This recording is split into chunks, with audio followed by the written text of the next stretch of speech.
Inilah beberapa contoh hasil kerajinan yang dibuat oleh para warga binaan Lembaga Permasyarakatan Lahat. Di antaranya adalah tempat vas bunga yang terbuat dari besi behel, gantungan kunci, boneka yang terbuat dari kardus bekas, stand handphone yang terbuat dari stik es, serta berbagai kerajinan lainnya yang dibuat dengan memanfaatkan barang-barang bekas.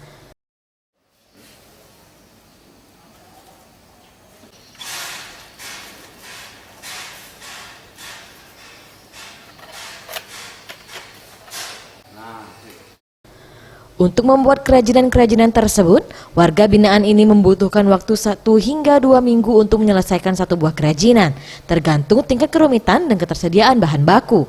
Seperti pembuatan boneka dan tempat vas bunga, waktu yang diperlukan adalah 2 minggu hingga siap dipasarkan.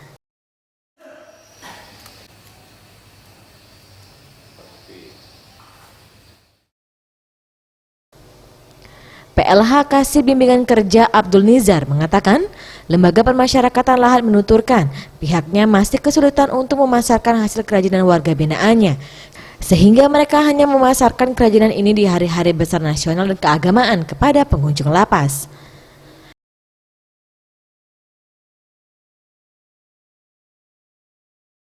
Ini membuat pot kembang tempat pot kembang dari behel dan membuat kerajinan tangan yang bukan dari stik es dan pot kembang dari kaleng minuman, ininya dari koran.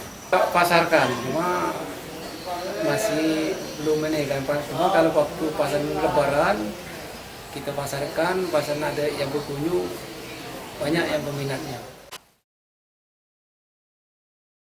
Hingga kini pihak lapas masih mencarikan tempat atau pasar yang siap menampung hasil kerajinan yang dibuat oleh warga binaan Lembaga Permasyarakatan Lahat.